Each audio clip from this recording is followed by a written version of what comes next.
Good evening, Council and ORA Board.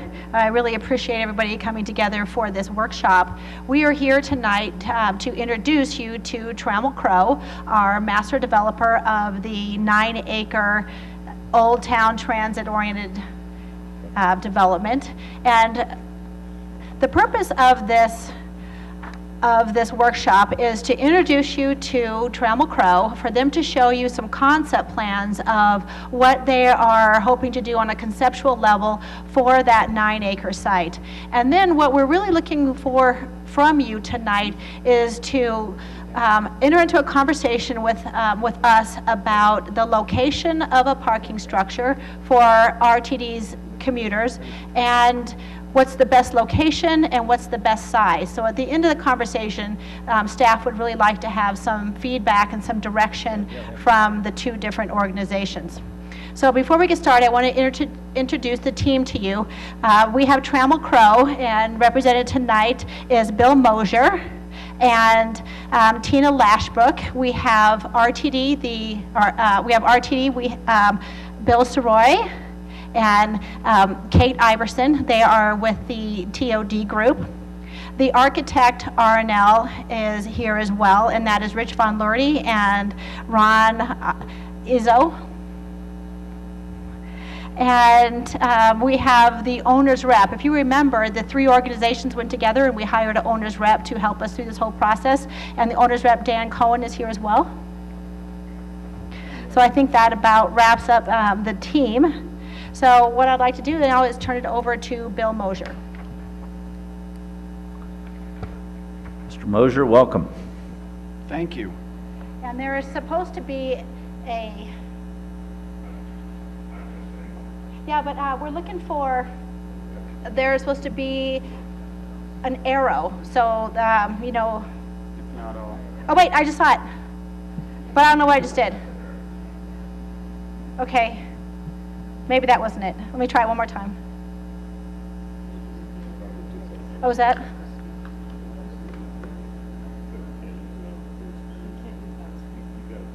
Well, I don't know if that's going to work. I think it paper under it. Perhaps put some paper under it. We're hearing that because of the clear podium, it won't work. So try it on the. That may be it. And if it doesn't work. There it is. There it is. Yep. Okay, people much more technically savage. If you could go back a slide, please, Clerk. Well, good evening. It's a pleasure to be here. As Maureen mentioned, I'm Bill Mosier, and I'm the Senior Managing Director for Trammell Crow here in Colorado. Trammell Crow's a development company that's been around since 1948. We actually have been in Denver since 1958. This is the longest standing office of Trammell Crow outside of Dallas, Texas. We are in 15 markets, a significant national developer, very entrepreneurial. We run all of our offices locally, so we respond to the market locally, and we all essentially develop our own business plans and pursue our own projects, and as long as we're successful, they let us do that. It is really a pleasure to be here in Arvada with this project because I have specialized in my career in public-private partnerships and in public-private development and urban renewal in downtowns for too long, over 20 years.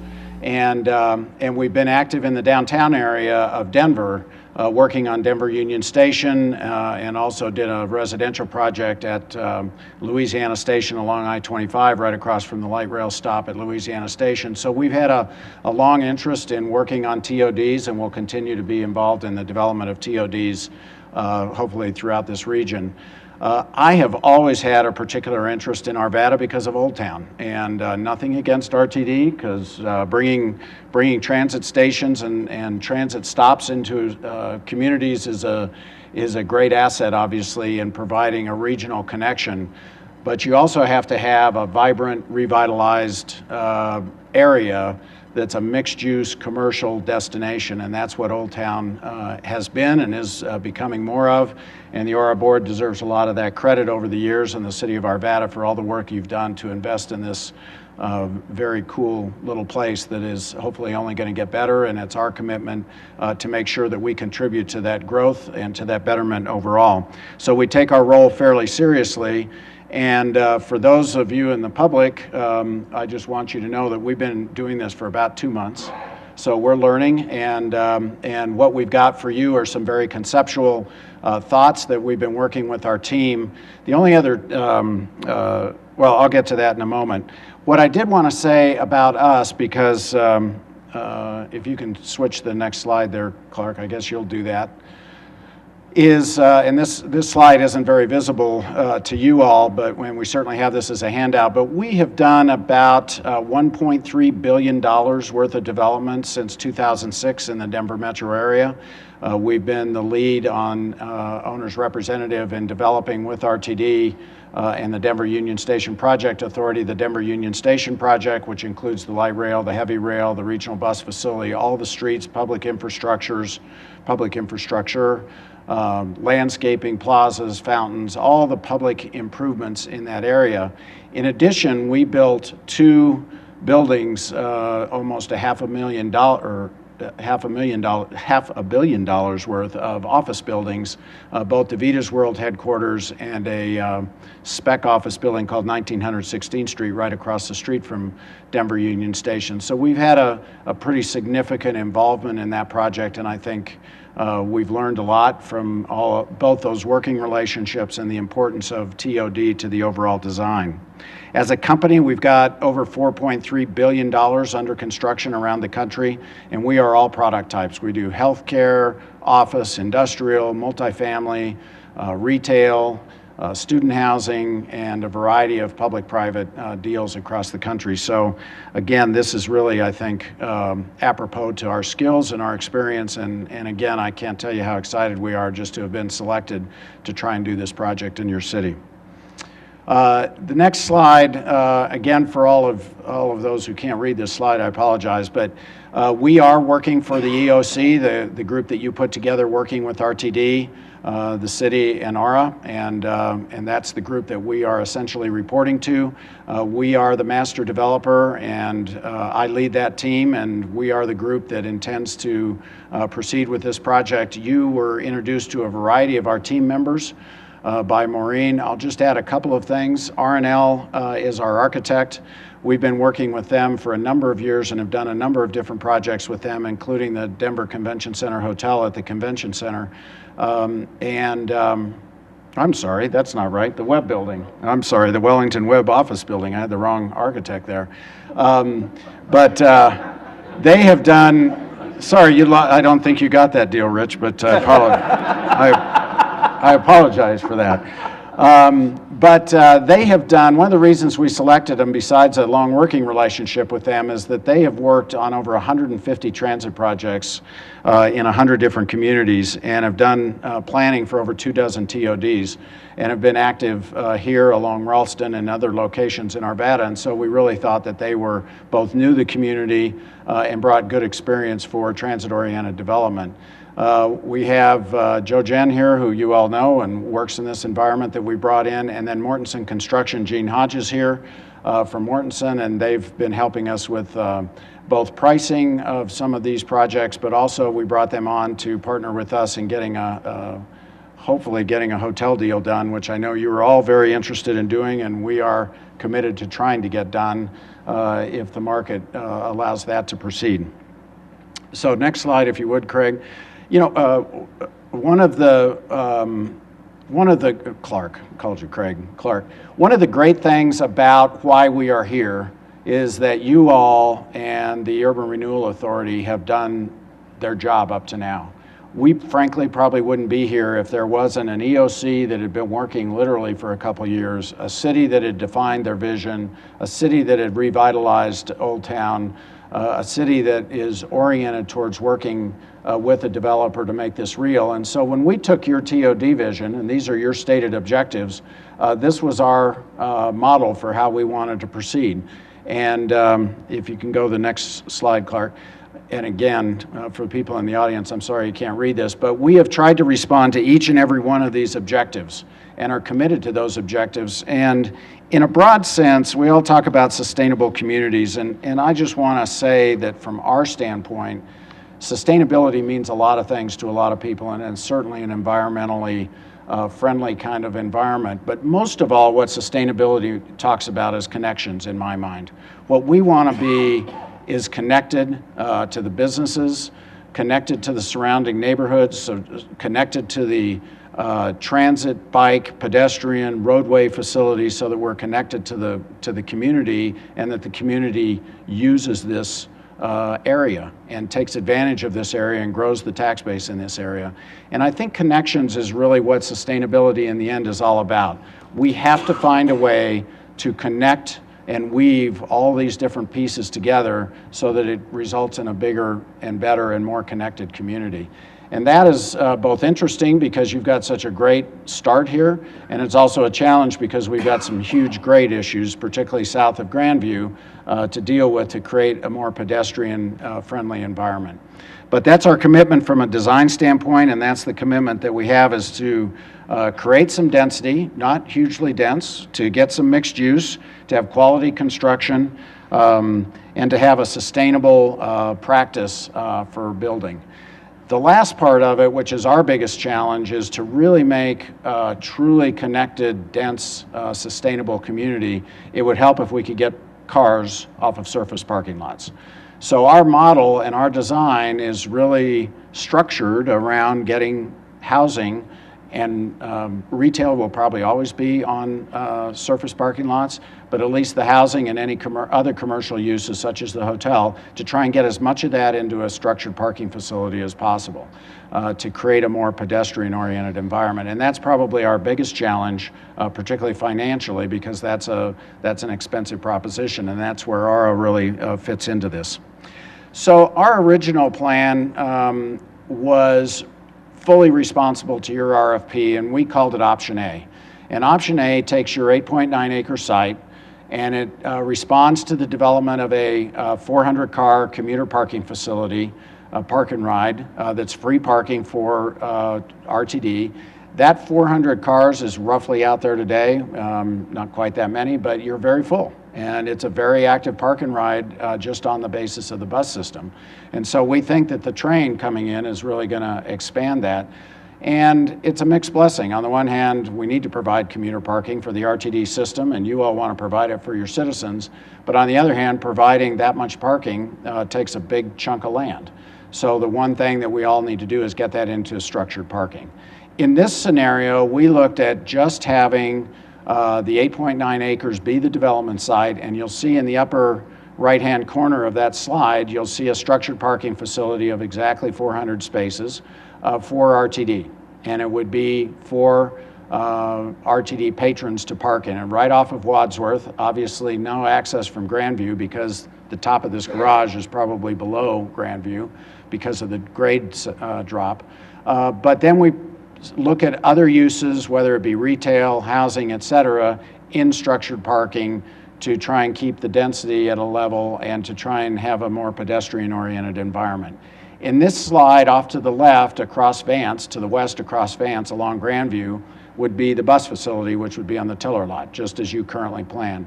So this Option A really fits into all of the original plans that were done by this community and by RTD to accommodate a 400-person parking garage and have an 8-bay bus facility in the Tiller lot, which you all currently own. So that was our response to this, and you can see the numbers. We're looking around 400 housing units altogether if it got developed at its ultimate density. None of these units would be more than 4 stories, assuming they're on a podium of parking. And we do look at a 108-room hotel at the corner of Vance and Grandview in response to the request from ARA to really try and get the hotel done. And we will obviously study that. It'll be a big challenge for all of us to make that feasible, and we'll work closely with the city of Arvada to work on that. In our discussions, and I give R&L a lot of credit for this, they came up with an idea of Option B. Option B really said, wouldn't it be great to take all of RTD's parking and get it off the 8.9 acre site and let the Arvada new community, T.O.D. community, develop on the 8.9 acres and gather all of the transit elements, all of the transit facilities in one site at the Tiller lot. And so we propose that as an alternative. And it really increases the amount of development that you can get on the 8.9 acres, obviously, because there's more land available. And it becomes a much more pedestrian-friendly, community-oriented environment because you don't have 400 cars in the middle of the block.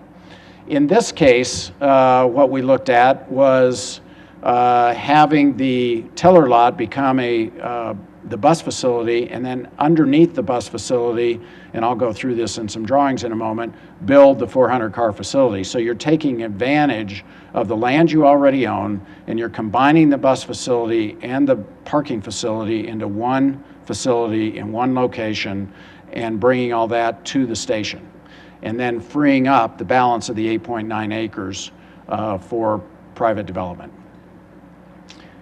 So I'm sure you have lots of questions about height and how this works. I can see the whispering going on over here. So I want to take you to some drawings that will show you what we've looked at. Because if we've learned anything in our short time in this, it is that people care.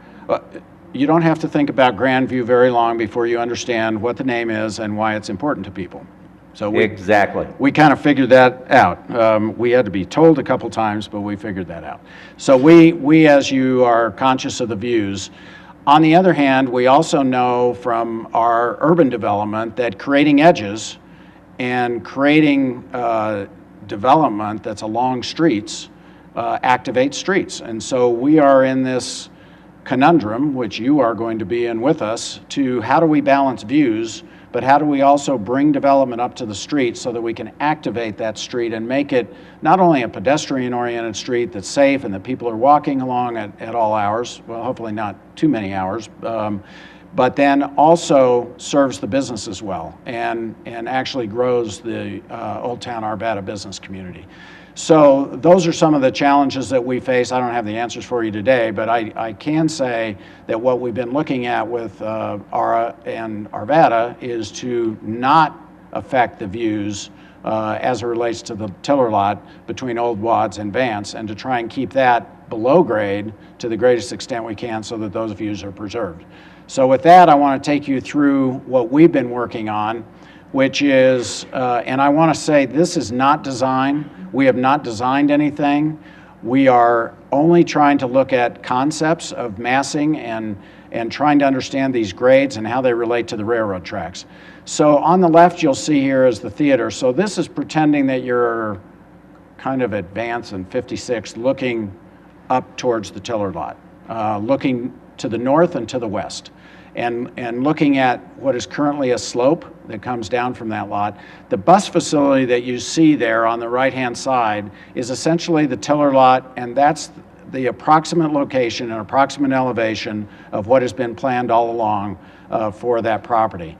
We then take the balance of the property and build a couple of levels of below-grade parking, both at grade and below grade. And I say below grade, I mean it's below Grandview, but because it's on the slope, you can see here that the south part of the garage is exposed, which helps on cost, for one, because it doesn't have to be ventilated, but also saves on some construction cost. And interestingly, because it's behind the theater, is not particularly visible until you get right up to it. So this is one concept that merges the two. We do show an optional bridge that could go from the center of the facility right to the platform, should we decide to do that. And as you know, we have to cross both the freight line and the new commuter rail line, so we've got to cross two of those. Otherwise, people can walk to Vance, walk to Old Wads, and cross at the cross sections at that location. So that's an optional element that we'll talk about. So this is the 432 parking spaces that meets the requirements. We're probably, call it in the $9–10 million range for this project overall, and is not totally fundable with the funds that have currently been identified, but in the ballpark. And we don't have a design, so I'm really hesitant to throw pricing out there, so I'm just trying to give you some ballpark numbers. So the next slide shows that looking down. And you can see here that this is essentially the city's property. The bus facility you can see on the top floor at grade, and I'll show you a perspective in a minute, but that's essentially below Grandview, and there's the 8 buses. And then we add a parking facility a little bit to the south, and then underneath both the bus facility and this top level of parking is another tray of parking that gets us to our roughly 400 spaces. We've got the ingress and egress roughly figured out from Vance and Watts, and we've talked to your Public Works group and started to understand the transportation, and we'll have to make all those linkages work, but it has to work obviously for your traffic flow. Generally, you come in on Old Watts and you leave on Vance is the general scenario there. So next slide. Then what we said is you all have been looking at additional parking for Arvada and for Old Town. And so a concept that we've developed with the city and ARA is to look at what happens if we took all the property that's on the slope that is essentially behind the wall of the theater, and what if we tried to maximize the parking without going any higher? In other words, we're essentially excavating that slope down to the grade of where the theater is. And you'll see here that kind of in the middle of the slide there's actually an opportunity where you could drive from the theater property and park on the first level. So it would provide additional parking either for the theater, for this project overall, for our Old Town Arvada, and could even be a catalyst for whatever happens in the next 2 to 20 years on the theater site, which is a big opportunity for you all somewhere down the road, most likely. And so this provides sort of a longer range perspective on what might happen. On this one, we get 690 parking spaces along with the 8-bay bus facility. And you can see the bus facility is still at the top of the facility and is on the teller lot below Grandview. So the next slide will show you how that lays out. You can see where the bus facility is and the parking. It's a little bit wider than the other one, and the green denotes some property that the city does not own that is on the slope behind the current wall of the theater. So there would have to be some work done there to make this lay out properly.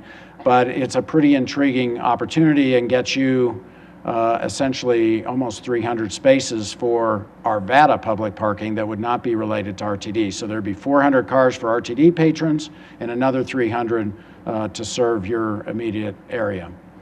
It would not serve our residential residents because we need them to have their own parking, but it would be essentially community parking. The next slide kind of compares these. I call it above grade. It's really at grade with Grandview are the top two, and you can see a little bit the width difference of the two facilities. And then the base facility goes down 2 levels, and the other facility, a little bit wider, goes down 3 levels. But the bottom facility is at grade with the theater, so nothing's underground. It just is tucked into the slope in a different way. Next slide. Then we took some Google Earth magic, and if you were standing in the middle of Grandview and were 6 feet tall, this would be your view. Unfortunately, Google took it on either a smoky fire day or a cloudy day, but you can see the mountains out to the right side of that. But you can see you're looking out over the bus facility down below you, and the parking facility is not in view from Grandview. We have talked about different ways to perhaps screen these buses, and there will certainly be canopies and pedestrian and waiting areas. Because you're going to have the whole station on this side of it. And the station, the transit station for the trains is on this side. You're right. I should point that out. It's kind of on the other side of that first rail along the street. So there's going to be a bus or a train facility there. And then the bus facility will probably also have canopies and waiting areas, which we don't show here. We haven't designed that. And it could have greater or lesser canopies depending upon what everybody decides. But again, I think the good thing here is you get the views. One of the issues is, do we want to screen the buses? Do we want to screen with landscaping? In which case, do you want the trees or something lower, and you don't want trees blocking the views? And so there's a lot of discussions about how that would happen that we will all be engaged in. So that's where we're at with the bus facility, and we'll come back to that in a moment. Let me just wrap up our end of the project by saying that We really look at the early phases. The first phase is obviously to resolve this transit element because we have to figure out where that goes before we can do the rest of it. We've looked at some preliminary phases of some housing along 56th and potentially having some surface parking in the interim, adding retail on Wadsworth, and getting the project started in fairly short order once we move the bus facility along. Then on the next slide, you'll see a sleight of hand on my part. I've got the hotel in both phases. If we would start working on the hotel with Mortensen and other operators, and if we could figure out a way to get it going, we'd get it going early. If it has to wait until the station opens and other activities happen, then we would do that. But this would be the full build out over time. And one of the things we want to look at is how we maybe get some things to happen sooner and have surface parking with an idea that as development happens, you then put that surface parking back into structures. A little bit complicated, but I think is something that we need to look at. So the next slide then talks about something that we've been working with Wendy and Aura on, is about community information. And now that we're starting to get into this, we're putting identifying stakeholders that we'll start meeting with. We'll develop a project fact sheet. We'll have regular media communications. We want to track our progress against the milestones that I'm about to show you. We would conduct regular public meetings to review our plans and how we're coming on the entitlement. And of course, we'd update City Council, Aura Board, and RTD as requested. I'm actually updating the RTD Board in September, so we'll keep bringing people along with that process. And we've actually had 1 or 2 meetings with the Aura Board about this project to date. The last slide, you'll be glad to know, just puts this in perspective from a milestone standpoint. As mentioned, we were actually interviewed on June 10th, so just a little bit more than 2 months ago. We entered into our negotiating agreement with the EOC on July 26th.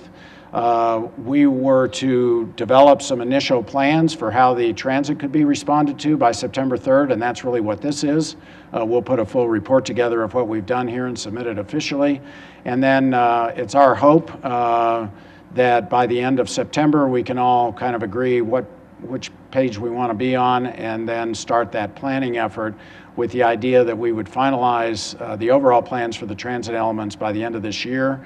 We would start working on the master plan once we know where the parking goes. That helps us decide how to proceed with the master plan, and then we'd enter into a development agreement with Aura and Arvada and RTD by March of next year. The Gold Line opens 2 years after that, and for us to have the parking and the bus facility open and operating by the time the Gold Line operates, we pretty much need to stick to that March deadline. The rest of these deadlines can move around a little bit, but we need to be under design on the transit elements in full, probably by March of 14 to get design and construction and completion before the rail line opens. So with that, I've given you, I know, quite a download of information. I'd be happy to take any questions, and if any of the staff have anything they want to add to it, I'll let Mark and Maureen do that. Great, I'll start with Don Allard. What is a limited service hotel? A limited service hotel, we really look at the hotel business in 2 ways. Full service, which has a full complement of meeting space, restaurants, kitchen, as you think of the large hotels. A limited service hotel is what most hotels are, which is very limited meeting space, usually less than 3,500 square feet, no general restaurant. They might have some breakfast and snack kinds of things, but not necessarily an operating restaurant. It also has to do with size. A full service hotel is generally 300 rooms plus. Limited service would be in the 100 to 200 range. It just, as it says, it's either a full service while you're there or it's more limited. We are having conversations with the city as to, I know people would like to have a more full service, a fairly full-service hotel. So we're going to have conversations about that as a community. I'm sure you all want as much meeting space as possible. Those meeting spaces generally don't make money and are expensive to build, and so you need a lot of hotel rooms to support it.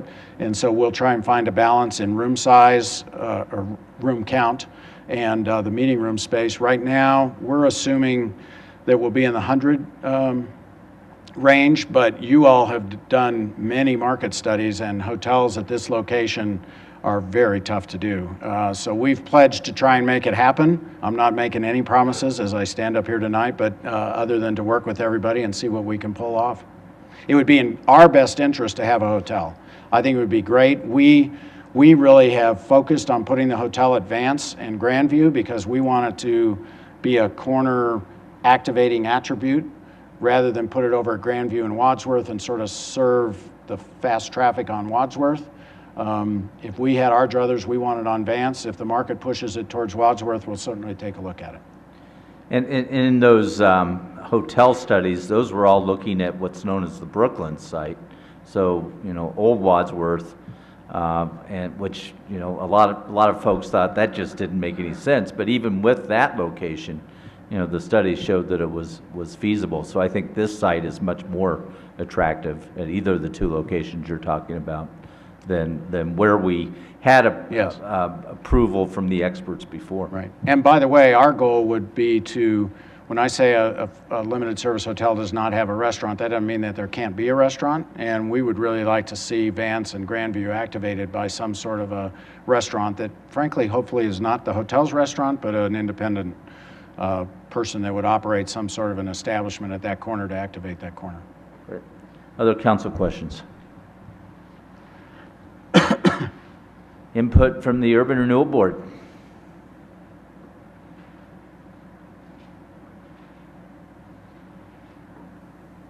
So you didn't mention the potential cost of the 690 parking spot.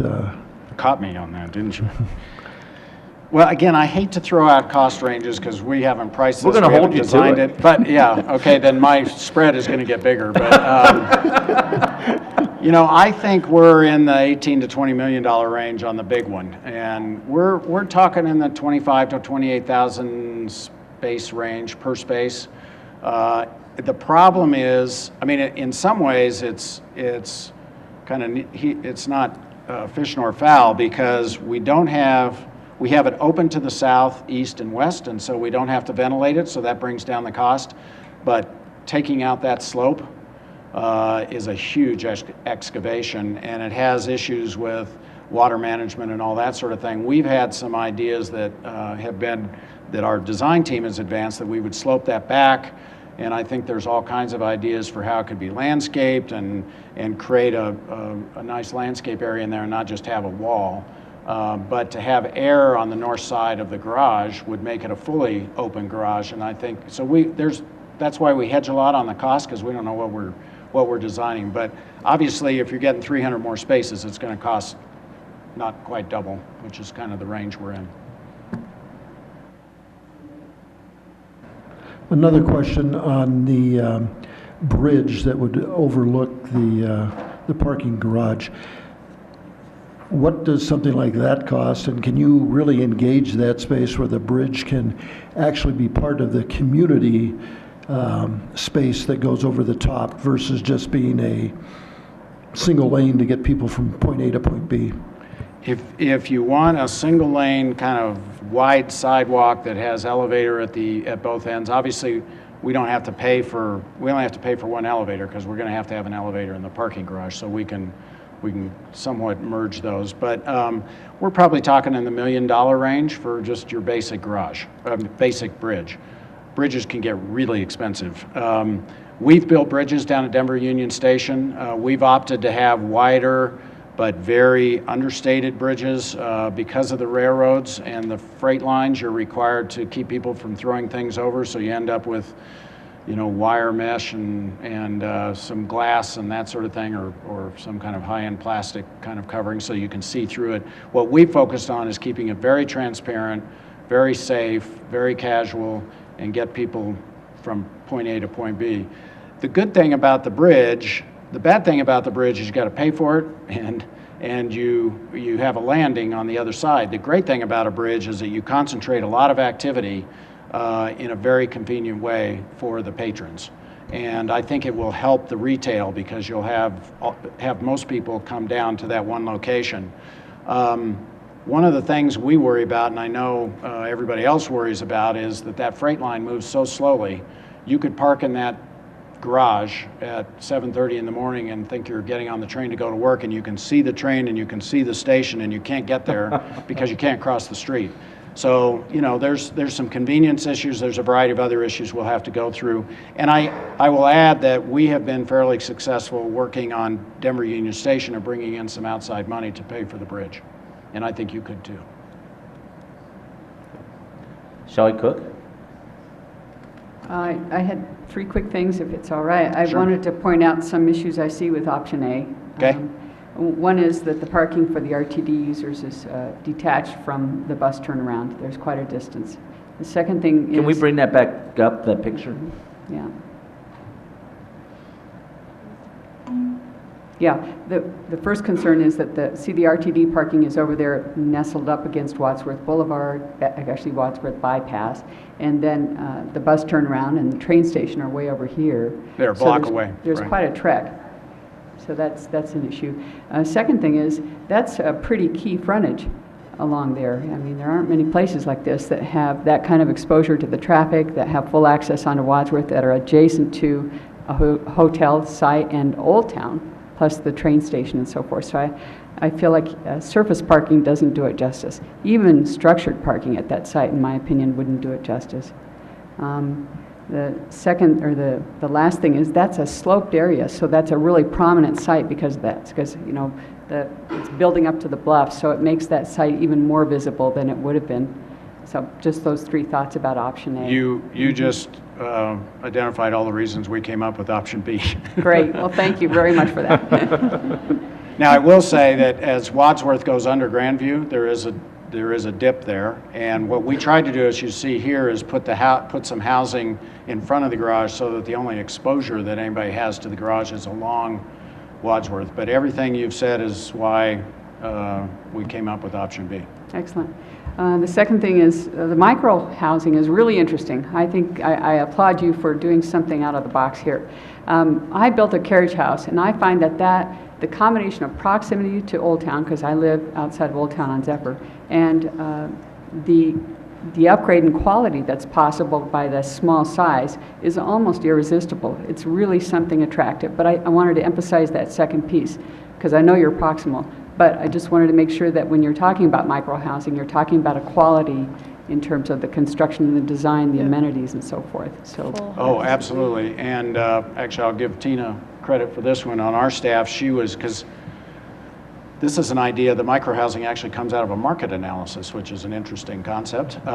So Tina was talking to an apartment consultant that we work with to do market studies for apartments, and he was talking about the general area here in terms of apartments. And he said what would really sell is getting some smaller units. And so in some ways I don't like calling it micro because that makes it sound like you shouldn't be there or something, but we're looking in kind of the 350 to 750 range. I mean, it can be a pretty big spread, but I think they can be very high quality, very contemporary, very design oriented, and be very affordable because of the size.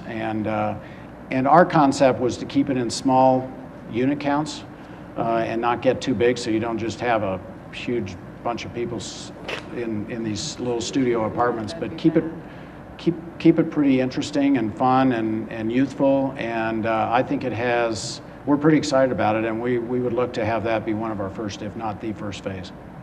Great. And then the last thing, I'm sorry. Oh, no, you're good. Is I'm glad you've got Rich and RNL involved, as well as your other parties, because of the focus on sustainability. And I know Bob Pfeiffer has some particular interest, our sustainability committee, in terms of the parking structures. Now, we've got this great structure for approaching this, the EOC, which is, I think, really the way to go. But I just wanted to inquire about whether, through perhaps our representative on that committee and maybe in contact with Jessica Prosser or the Sustainability Committee if there couldn't be some potential for conversation or thoughts. I just wanted to make sure that that was a possibility. Absolutely. Yeah. Sure. Okay, thanks. That's it. Good. Bob Pfeiffer, you're next. Well, she led me into what I wanted to talk about, which was something some of the community in Old Town has brought to me, which is vertical agriculture. Jackson, Wyoming did one that I have leaned towards, which was putting a very small footprint on the side of a parking garage, and they get 5 acres of produce year round. What was interesting about it was something unique, like Old Town is unique. And also, I think it pays a little tribute to our historic past of being an agricultural community. And we're right next to the trains where we gave the agriculture to our miners and the broader area. It's a modern way of doing it. So it's something, I don't know if it could be incorporated, but I think it's something that I would be interested to see when you're going through this process. One, does our community, accept something like that where we can have our community gardens in there, or we can have the food bank have some produce for healthy living. So when we get into sustainability and so forth, I think there's some opportunities to be a little bit more thoughtful around just putting up buildings. Right. And plus, it's a good way of putting a different facade up on some of these buildings as well. Well, So- I received your seed Oh. stock. So who forwarded it? So Mark and Maureen forwarded it to me. It was really interesting to read, and it's a volunteer. It's a volunteer nonprofit organization. And they hire people with disabilities. Right. I would look at job Yeah. creation out of it, but also developers or private sector can lean into it. But my thought was more of the food bank and getting some people to work and so forth. No, So- it's interesting, and we'll evaluate. I think the challenges are twofold. One is it could make some sense actually on the north side of the garage, right. where we'll have this gap. But it's an internal facility, and we could probably get away with it from a ventilating standpoint as long as we have 50% of the garage open. We don't have to ventilate, but you don't get sun. Right, If so we we do it need on on the the other south side. side, I don't know if we have the land, but you have the sun. So there's a variety of trade-offs there. I think on the face of it, should there be community interest in doing it, and there's money to build it, I don't know. It never does say how much that greenhouse costs, but No. assuming that it could be done, I think it could be done and keep the garage as a non-ventilated facility, which is in everybody's best interest. Right, long-term. and I think there's other examples. I just used that one because I Sure. think it was Yeah. something that was attainable with some budgets. Right. But Chicago does something as well, but it was a little bit different concept. So Right. I just want to put that out there. In the Botanic Gardens, if anybody's been down there to their new parking garage, they have a kind of a garden wall, and they really screen a wall with vines and keep it open and that sort of thing. So there's a lot being done in that arena, and particularly along this slope, we've got to figure that out. And I think rather than make it kind of boring and straightforward, we ought to look at doing something a little more interesting. Right, and I think it's a good place for some of these folks that are in Right. higher dense living have an opportunity to grow. Like most so, things, it just costs money. it always costs money, Yeah. right, manager? Mr. McGough? Yes, I just want to follow up. You mentioned the involvement of the stakeholders, but it was a very short list of stakeholders, City of Arvada, Arvada Urban Renewal Authority, maybe 5 or 6 there. When we talk about the City of Arvada, of course, we'll be talking about our neighborhood groups and our other interested Right. groups.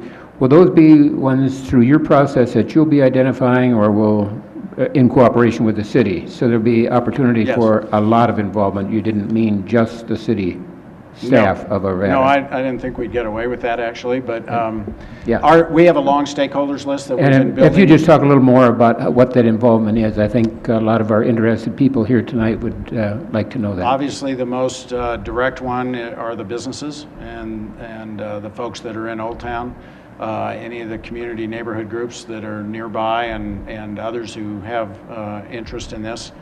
We've got a list of, I don't know what we came up with the other day, 6 or 8 organizations, and what we will do is respond directly to groups that want to have discussions about this, and then we can also have public forums, which we've done on many projects, and you kind of take all comers. So we'll work both strategies with both the city and AURA and make sure it's a coordinated effort. And it would seem that that would be happening very soon, since you need to have the parking Yes, issues decided by March of 2014, you indicated, so, and that becomes the springboard for the other things, so a lot of community involvement Yes, will be happening soon. this is really the kickoff for that. Yeah. Thank you. Rachel? I had a couple of things. The first of which is I'd like to acknowledge in the audience we do have our Gold Line Advisory Committee, and this is our Citizens Committee. And when you were talking about possible coverage for the bus transfer station, what wasn't pictured there is that there will be a station up there, and the design concepts that have been discussed so far on the Gold Line Committee is a design that sort of reflects the old Trayton Station that was in Old Town many years ago, but it's pretty open. It's not like a enclosed building, but it does provide a little bit of structure, I guess, that would shield the buses somewhat, and then perhaps RTD can also illuminate a little bit more about the type of coverages that will be available.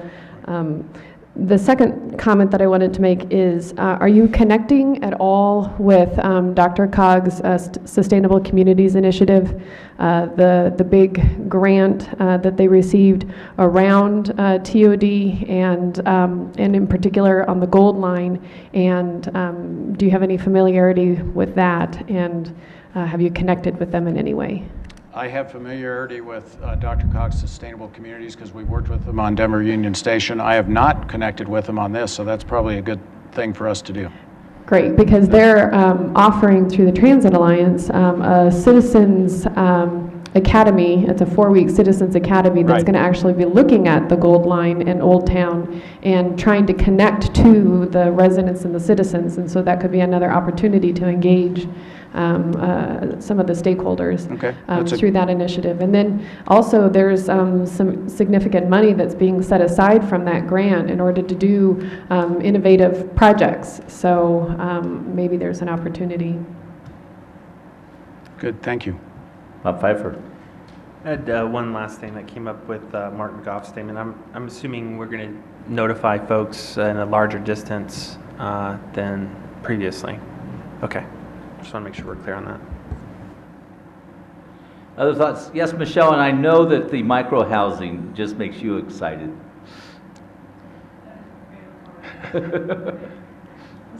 Now it's on. Thank you. Bill, I was interested in hearing about the option B, the parking structure, where you had a range of 400 to 700 spots. And wondering if you could give us some thoughts of maybe pros and cons of sticking with a 400 car parking structure or going big and adding the 300. We've heard some thoughts that maybe it's better to have divided parking or multiple structures and not lock into one large one. Yeah, Michelle, I think that's it's a great question, and Maureen's going to help me with that one. But let me just give you. And Maureen will probably talk about the bigger strategy for Old Town, and that's not something I obviously am familiar with in the short time that I've been working on this. I will say that if you only get one chance to do this on this property, and I always urge even us when we're looking at things, and certainly cities when they're looking at things, where is it you really want to be? Because you get one shot, you're going to do it, and sometimes it's just best to do it right. And I think the initial response I had to this is it was too big. I was calling it a very big parking facility and some words like that. What's interesting about this is that it provides a pretty significant reservoir for Old Town and for Arvada for a variety of different purposes. But mostly it has to do with what happens with the block to the south and whether there's really an opportunity to look forward and whether this is going to be a theater for how long and what could happen in the redevelopment there. So that comes into play as well as how it serves Old Town Arvada. But I'll let Maureen speak to the bigger picture of multiple lots. Yeah, we actually had a lot of conversations at the staff level about about where the parking structure should be and how big. So when we originally had a conversation several months ago, we looked at perhaps that it was best to have one parking structure in Old Town and one that just fed the transit and this development. But that was back when we were only talking about the 9-acre site. So if you look at that map right there, you know, if you had the parking over here in this area, like his plan A or whatever, I can't get this thing to work right. You know, if you were to have it right here, you know, and let's say you're going to go to the archive room. That's a long walk. You know, or if you're going to go to the Army-Navy surplus, you're going to have to go up, you have to go all the way over to Old Wadsworth and go up. And so we're thinking the distance of that is really far and wouldn't really serve Old Town. But now that we're looking at option B, which puts the parking structure, you see the west side of that parking structure is at Old Wadsworth. So if you were going to park in there and you come up, you know, you're right there at the main intersection in Old Town, which is Grandview and Old Wadsworth. Well, then all of a sudden we started rethinking, you know, maybe this could have overflow for the Old Town area because of the proximity of where this garage is going to be.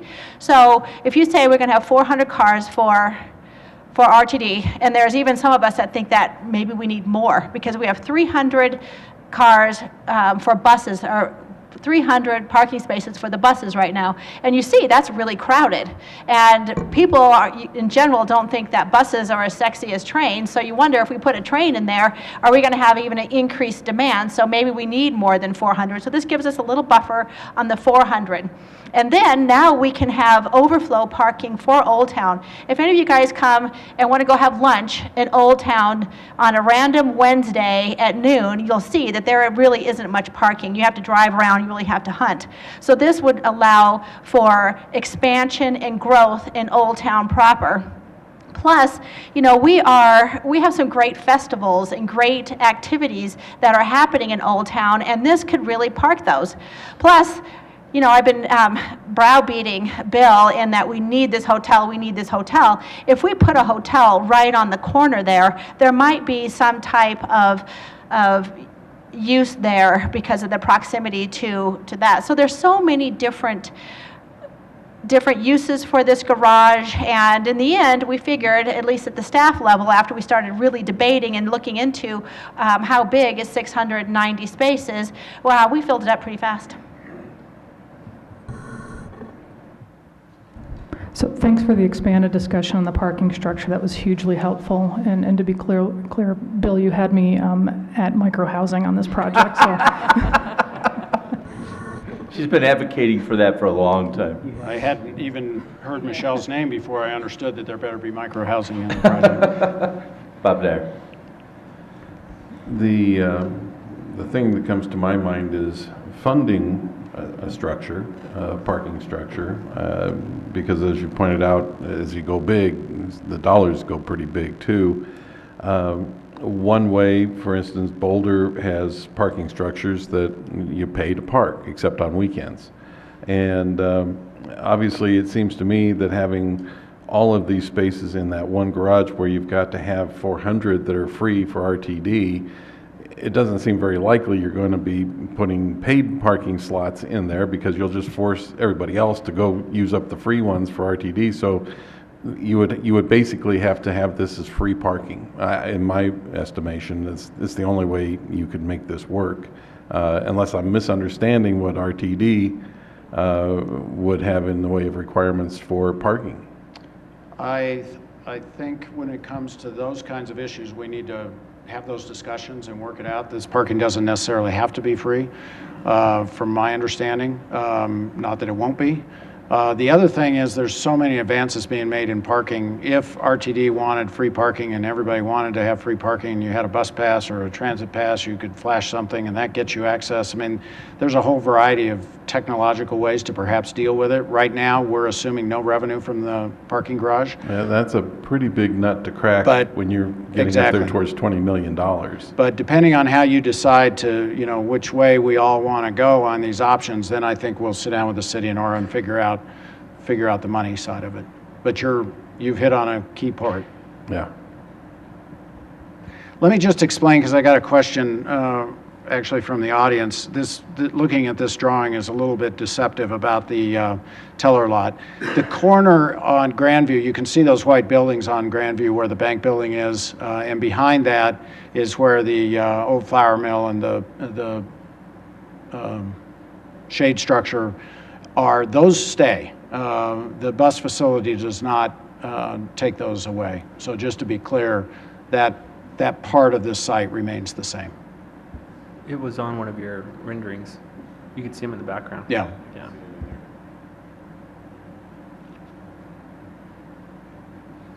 Any other? The elevations and the Google picture you showed before really gave me a lot more comfort that we weren't looking at, taking away the views from Grandview. So that's huge from my perspective. Other thoughts from Urban Renewal? Fred? I do have a question. What is an acceptable amount of vertical space at Grandview that doesn't get people too excited? I gather it's maybe a little bit more than 0, but maybe not much.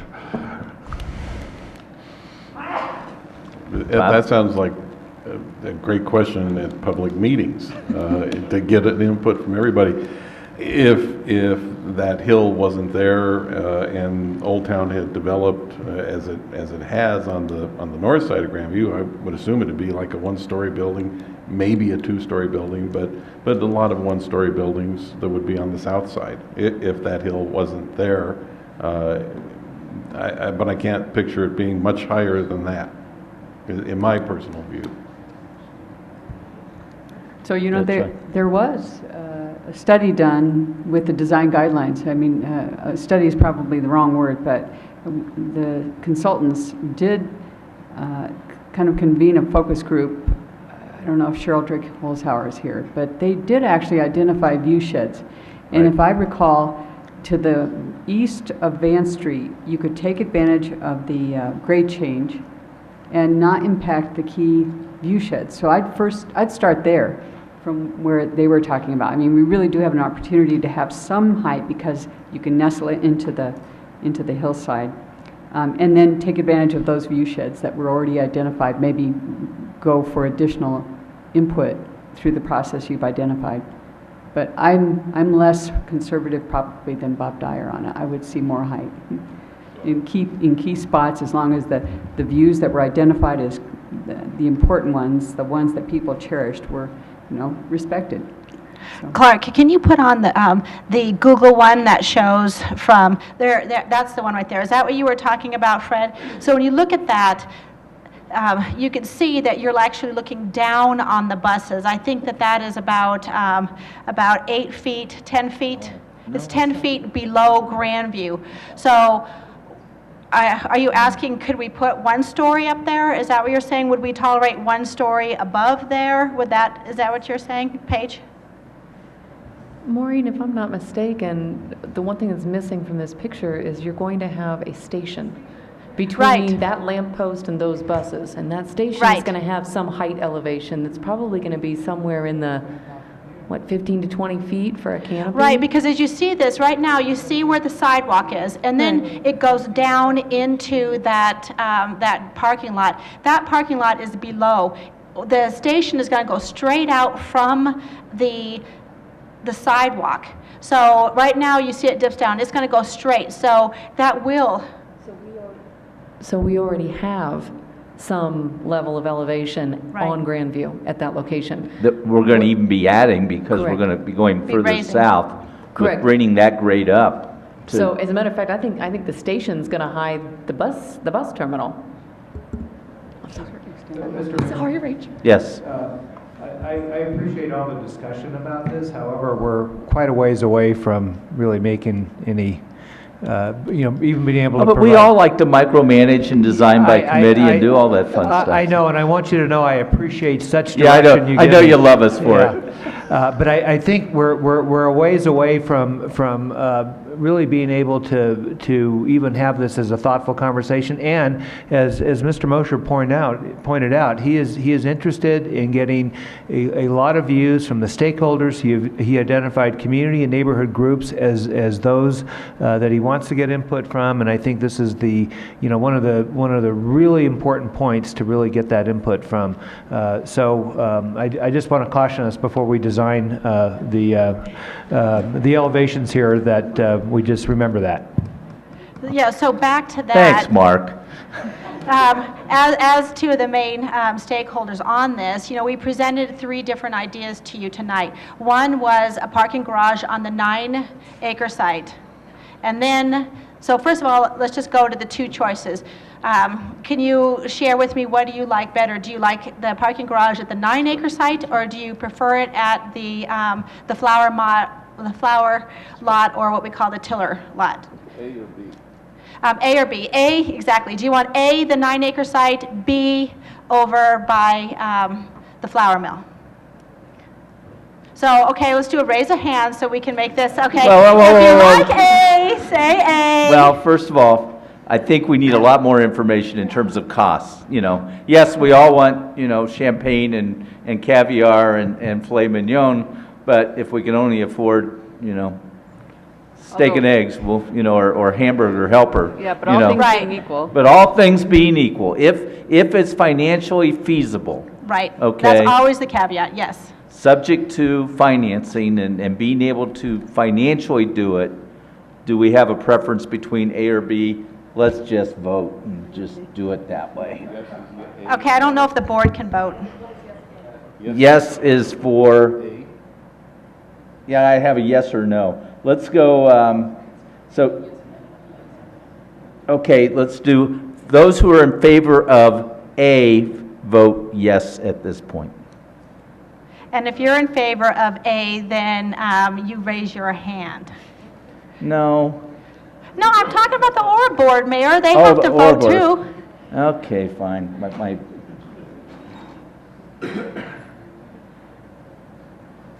I don't think that I'm going to get my votes right.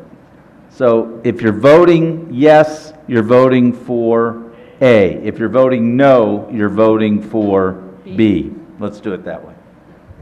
Okay? Do you want us to show our votes first and then you show us yours, or do you want...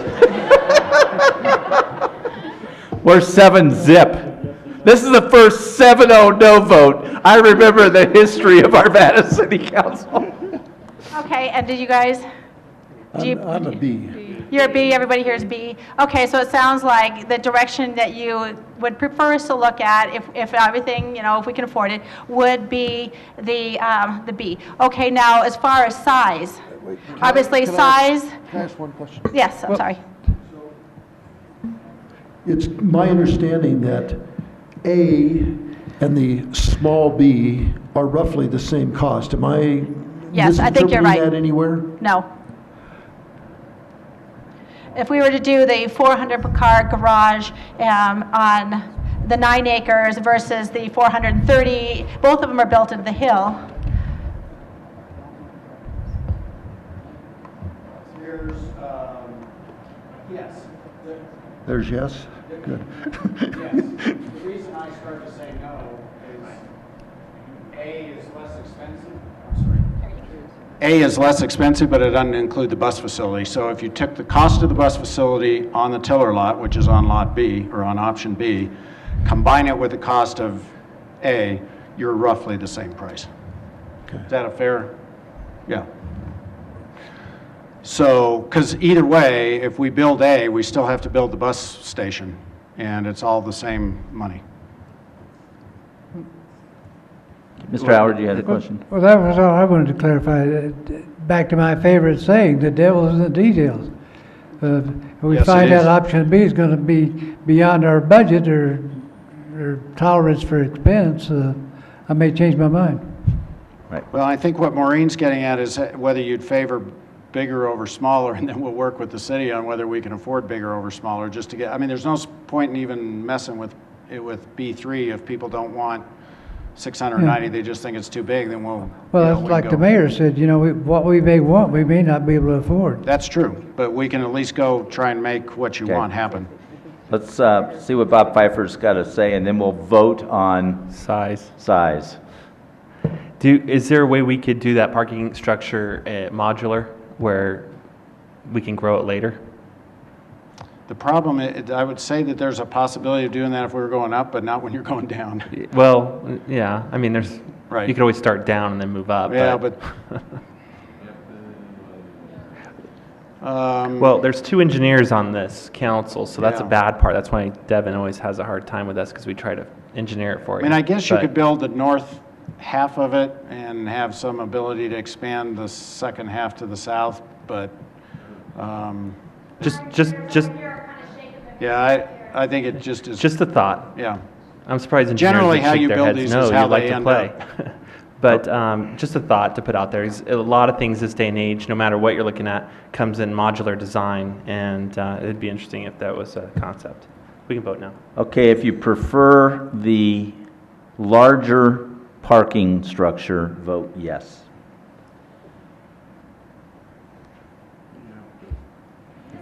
Again, subject to,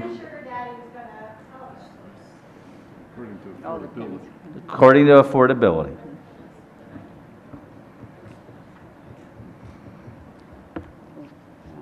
Okay, you're not going to vote at all, Rachel? Okay, I will lock you out, which I've wanted to do before, but tonight I get to. So we have 6 who, you know, if it's affordable, if it's feasible, would prefer the larger. How about from urban renewal? Sure. I wanted to make sure I understood Fred's question. So smaller is the 430 with the bus parking on top. That is the same price as the bus and option A. Okay, so smaller is the same across the board. So the big question here is, Roughly, do we want everything in B bigger or smaller? Okay. Right. I just wanted to make sure I knew what I was voting on. Okay, so if you favor the larger parking structure, if it's financially feasible, and again, doesn't mess with site corridors, things of that nature. Larger, okay? That's where urban renewal is as well. And again, this is all going to be subject to public input and discussion, but that gives you a flavor of where the policymakers are at this juncture based upon the information we have at hand. Good. Well, believe it or not, that's actually helpful because we don't want to go down a path that isn't worth our spending the time. So if we need to spend the time on this, then we'll see if we can pull it off. Good. Fair to say? Yeah, great, thank you. Okay, anything else that you want to present for us at this time? Yeah, I just don't want you to blow all your money on a garage and not get a hotel. We feel the same way. Can you do this for $100? Shelley? Well, here's a little bit of trivia, just in case you would like to see it. DeBoer, the City Beautiful architect, Mayor Spears architect, had designed a city hall complex in that hillside. And we have renderings of that, if you'd ever like to see it. Oh, cool, I would actually. Yeah. Okay, Mr. Devon?